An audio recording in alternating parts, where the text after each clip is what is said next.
Welcome back, everyone, to our last live session from ILTACON. And to round us out for the day, I have the lovely Horace Wu. Horace, why don't you tell the folks who you are, what you do, and where you do it? Well, thank you, Amy. Hello, everyone. So who I am the CEO and founder of a company called Cynthia.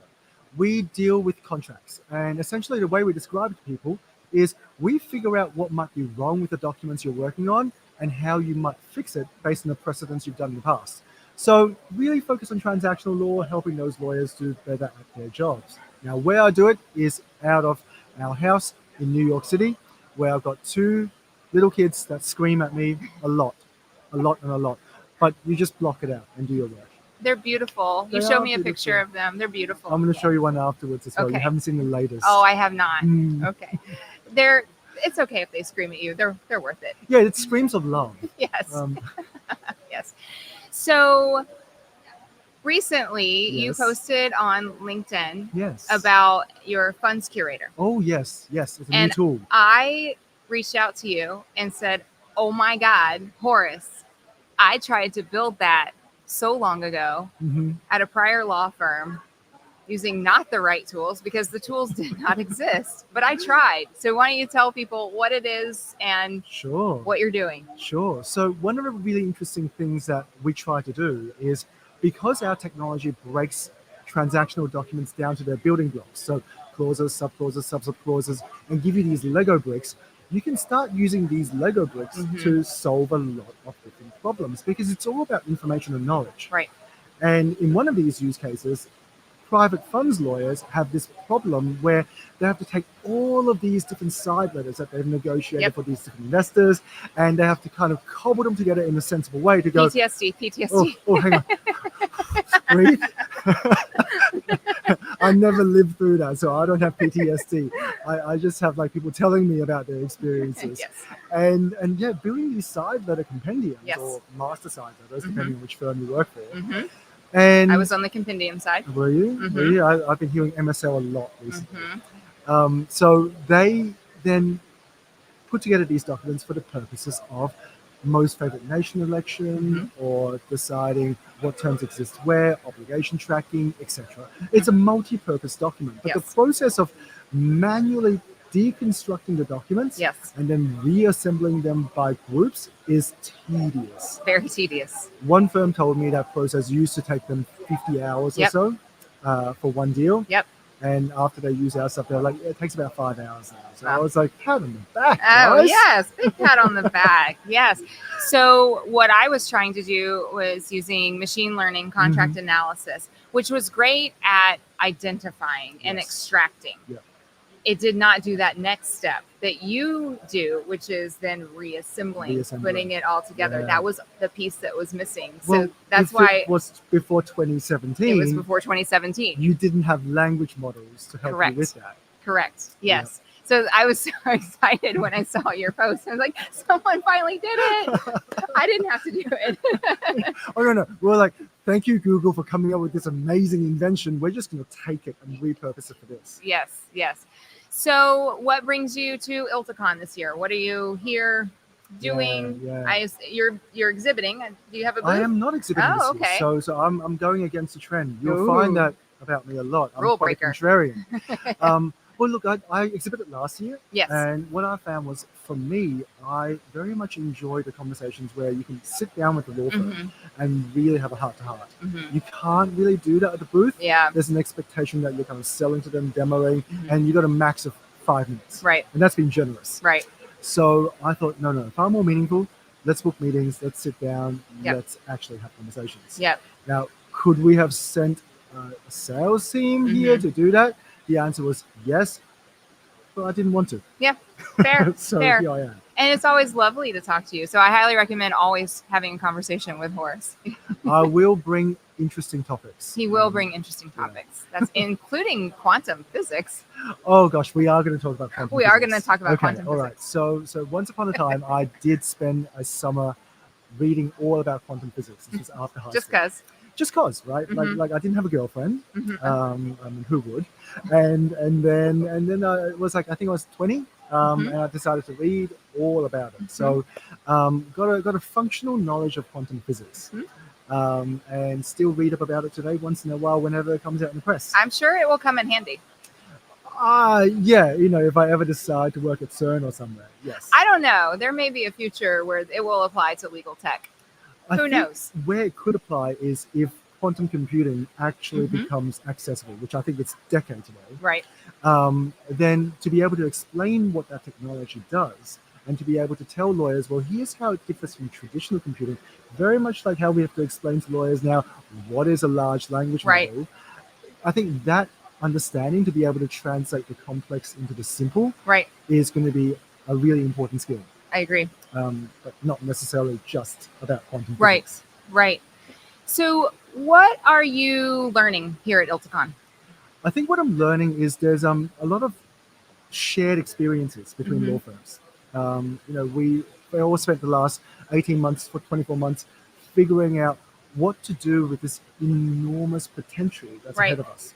Generative AI is like shaking up the landscape. Yeah. And you got partners kind of feeling a little bit of FOMO. Mhm. You've got lawyers asking, well, is it going to replace my job? It's not going to It's replace not your going to job. replace your job. And you've got technologists trying to make these technologies actually useful, Right. not just window dressing. Right. So there's a lot of shared experiences between law firms where they're now thinking, well, have you had the experience, same Right. experience? Like, is it just me that it hasn't worked for? Right. And I think everyone's kind of like behind closed doors saying, it's not just you. Right. Yeah. And it's comforting. Yes. And it's good to know, okay, well, here's some good use cases, here's some bad use cases, and that sharing doesn't really get an opportunity to happen Right. except at a conference like this. Right. Yeah. So it's interesting. Each of our interviewees in our LinkedIn live streams today has commented on the vibe this year. It's such a good vibe. Yep. And I think the shared experience that you're talking about, I think we're all kind of living in this moment together. And those of us who have been doing this for a while have been waiting for this moment. And it's so nice to be here together having these conversations. Yeah, I think once a year, and I know there are more conferences than this, but at least once a year, you do need that opportunity to reset with your peers. Yep. Like our jobs, and I speak from a vendor side, but I'm pretty sure it's the same on the law firm side as well, is you have to put your head down, figure out how do you take the tools that you have to achieve an outcome influencing both people and data and facts and circumstances. And it's not always easy to like essentially use a little spoon to like nudge something big along the way to get to the right place. Right. So having that experience, having this kind of communal environment to feel safe to share is incredible. So a whole bunch of little spoons. Yeah, we all have little spoons, Yeah. and together we can eat this giant jello. Jello? It's my analogies. You'll find 1,000 of them. I was not expecting Jello. You might have expected jelly because that's the Australian way of talking about jello. Okay. Is there anything here that has surprised you that you weren't anticipating? That's a really good question. I hadn't thought about that. I don't think I've been surprised yet. Oh, no. There are things that have surprised me that law firms have revealed to me, but I cannot say on the record. Oh. Because I don't know. Yeah, afterwards, because I don't know if it was told to me in confidence. Oh, okay. So I'm going to respect that, but I will maybe hint to you of who to talk to afterwards. Okay. All right. But there were some surprising things. I think we're learning, for example, like some of the larger vendors are doing things in a certain way, and everyone's like, oh, but why? Or I think it's like law firms deciding certain things that you did not expect them to decide. I think there's a lot of little surprises, nothing big. Okay. And I think to me, the part that's a little bit disappointing, and I speak, with no disrespect to anybody, but I expected more significant material announcements from the vendors. Oh, that's interesting. Yeah, there usually are quite a few. Yeah. Huh. And what we got are chatbots. Yeah. So that's my little disappointment. Okay. Disappointed by Just chatbots. Chatbots. It's a Just- form factor that is useful for very limited things. Yes, it's true. It's true. You're right. I guess I hadn't connected those dots, but there have been quite a few, like way fewer announcements than historic ILTACONs. I wonder what's going on with that. Look, maybe they're developing things behind closed doors. Yeah. Maybe they're just not ready yet. Right. Yeah. And I'm a big fan of not releasing something until it's ready. Right. I also wonder, things are changing so rapidly. Yeah. You know, do you want to make a big to-do about something when, like, the ground beneath you is going to change the next quarter? We're all standing on quicksand right now. Yes. And nobody knows quite what's going on. Yes. Yes, but it's like kind of happy quicksand, right? Yeah, It's not all right, gloom right, and doom. Oh yeah, no. I love quicksand. What are you talking about? I think it's interesting because you're right about the landscape shifting very, very quickly. But I think a lot of the vendors, a lot of the law firms as well, are quite agile. Yes. Like we've learned Yeah. from the last 2 years that we have to react quickly. Right. We have to do certain things and be ready to abandon the past. Right. So those who have embraced that, I think, are pretty comfortable right now. Right. So with the law firm customers that you're working with, what are some common themes that you're seeing, or trends or patterns? One thing that I can share, and I'll see how much I can share, but one thing I've been hearing a lot in this conference is the firms that have adopted generative AI are often using it to try and extract information. Hey, Right. pull for me this data point. Right. Or pull for me the clause from the document or the paragraph from the document that states X. Right. And Gen AI is pretty good at doing that, generally speaking. But what happens a lot of times is the more specific you get, the less reliable Right. or blindly reliable it becomes. Because you always need to go, does it actually really say that? Right. Open the source document and go, oh, I missed a couple of words there, fix it, copy and paste from a Right. different place. And this experience is actually introducing two different things. One is, are you actually saving any time by using Gen AI to extract these detailed points? And two, are you actually using Gen AI for the right thing? Right. Because the part of the work that lawyer enjoys is the reading and the drafting and the thinking. And you're getting the Gen AI to do that and then letting lawyers have editing and review time, which they don't find as pleasant. So there's two factors. Right. Time saving is not really there, Right. and the experience may actually be worse. Right. That's interesting. So Nikki Shaver and I were just talking about something similar. You know, there are so many problems in legal to solve for that don't need generative AI. Yes. I feel like this is one of them. Dr. Megan Ma and I were walking around the vendor hall yesterday. She's lovely, so I don't know if you've met her. but I have she's not met amazing. her, but I follow her and am familiar with her. I would love to meet her. Incredible. She is going to be in California in October for a conference, and I think she's going to be in Florida for another conference in December. Anyway, she flies around a lot. Yes. We're walking around yesterday, and she asked me a very similar question, which is, well, what are you focused on? How are you using Gen AI? And my answer was, well, we use it sparingly. And the philosophy we have for product development is what we call the Nintendo philosophy. Have you heard this one before? No. Okay. I'm So intrigued. if you were like me, a teenage boy that loved to play with video games. I was a teenage boy that loved to play video games, yes. Then you would know that in the console wars of the early 2000s, Nintendo would always release a system where the hardware was not as advanced as Xbox and PS2 Right. or PS whatever. Right. And it was quite a deliberate decision. Nintendo decided to release hardware that was more reliable, Right. more stable, Right. and focus their cost on building content and games that were better and more engaging for the users. Right. So the Nintendo philosophy to product development is you don't need the latest, shiniest, fastest, most powerful things. Instead, what you should focus on is, are you delivering an experience to users that they're going to find really good? Guest appearance by O's. O's is amazing. So yes, that's how we focus on product development. And everyone who would listen, I keep telling them, Nintendo, buy one and we can play together. I would love that. I have a Switch. I would play with you. Okay, you're on.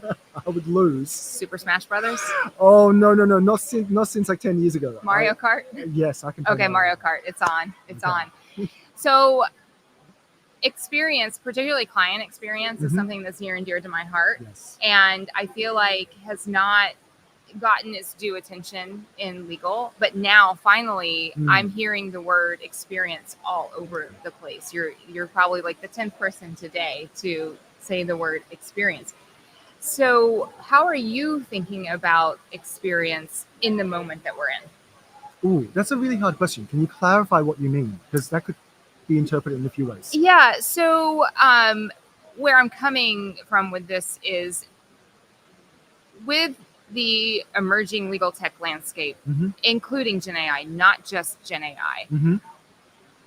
we must now, we meaning legal service providers and clients, Mm-hmm. we must now think about how our lawyers are going to interact with the tools that are going to be absolutely necessary to do their jobs. Yep.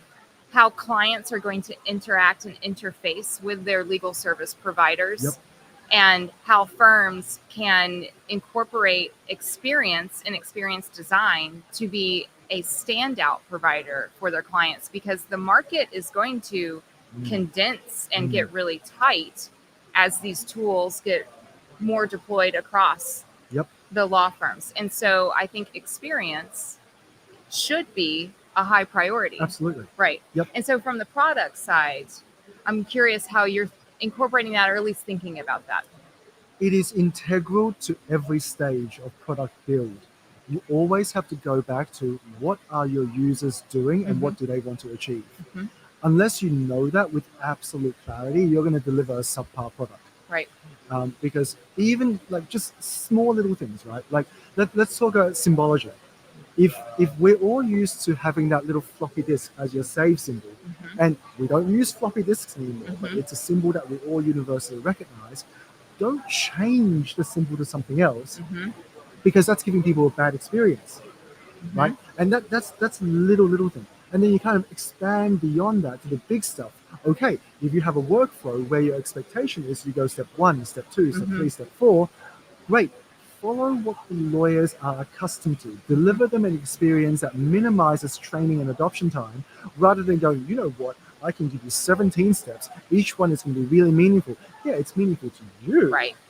But who's your user? Right. And so when you talk about experience, I think about it as user experience. Right.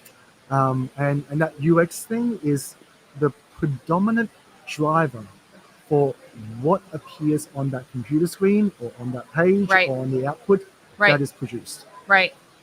Yeah. So, it's incorporating how people have emotional reactions to the things that they're using, which is not something that we ever want to talk about in legal. Emotions? No. What? I don't know how do you spell that? Feelings? Yeah. No. Yeah. Okay. Like the ENTFJ, whatever. I'm an INTJ. INTJ. I think I'm an ENTJ. Oh, okay. But we don't have feelings. That was my point. Speak for yourself. No words can hurt me. No, but you're right. You're right. We've never been taught. Right. As lawyers. Right. We're both lawyers, I think. And, yes. And feelings are not something you want to make into your. No, they beat them out of you in law school. Exactly. Now you bring it back later if you're litigated to go, how do you manipulate the feelings? But as a transactional lawyer, no. The only thing you want to do with feelings is in a negotiation, use that against your counterpart. Exactly. But that's like super advanced, right? Exactly. You don't get that till you're 10 years out. So for that period of your schooling, 5 years, your 10 years of work life, you're like, no feelings. And now all of a sudden, feelings. It's important. Your client's feelings are important. You want to earn money. Right. So yeah, well, that's if you work for commercial firm. Yes. Yeah. So, I mean, I know you're on the product side, but how do you work with that when you're working with law firms and, trying to at least get them to come along on that journey of like, hey, feelings matter. We need to be designing for how our clients are feeling. I think there's an implicit understanding now. Like, I mean, very few people actually use that word in any of the conversations we have. but there's an implicit understanding that it has to feel good. Right. It has to match the user's wants and expectations. Right. And that's just another way of saying, yeah, it's all about how they feel. Right. So it's implicit, but we just kind of try and gather as much information as possible, whether that's explicit feedback or implicit information from looking at the usage statistics to go what's working, what's not working, what are the things that they want, what are the things they don't want. And if you have a really good partner in a law firm, and I don't mean partner in the sense of Right. like top of the tree, but Right. partner in the sense of Collaborator. Collaborator, Yeah. they will tell you, Mhm. or they will help you get that information Mhm. because they know ultimately it helps them, Right. it helps their lawyers, it helps their business. Right. Is there anything that you've learned here that you're going to take back and maybe change your roadmap or tweak your roadmap or pivot or reprioritize, re-strategize? That's literally every day. Yeah. Yeah, I mean, you have to continue to switch based on what you're hearing from the market, Right. based on what your competitors are doing, based on what your customers are asking for. And that's the primary driver. Right. So for us, what we've learned from talking to a lot of customers the last 3 days is our roadmap broadly is good. Mm-hmm. What we need to do better, and I thank Kate Simpson for this, is to market ourselves better, to actually tell people what we do. And she was telling me an interesting story that she spoke to a fellow CIO at a Canadian firm. And she's like, you know Horace? He's like, yeah, I know Horace. Do you know what Horace does? No idea. No. He's a nice guy. He's a nice guy. Okay, I have to admit, I didn't know what you did for the first couple of years that we knew each other. What? Yes.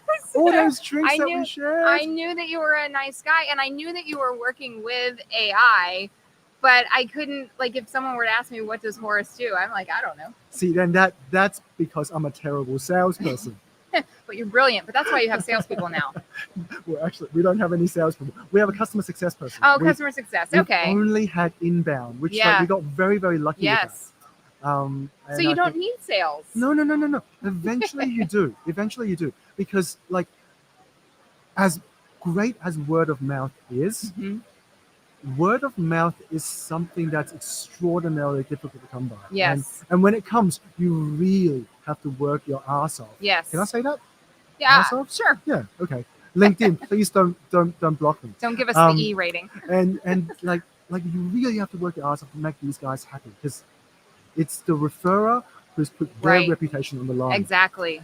Now, when you have a salesperson, what that does is it allows you to, one, grow further Mhm. and have a different kind of customer that you can maybe have a slightly different relationship with because now you can maybe experiment on them a little bit differently. Mm-hmm. Or you can maybe kind of not let them take the lead as much. It's a different relationship. Right.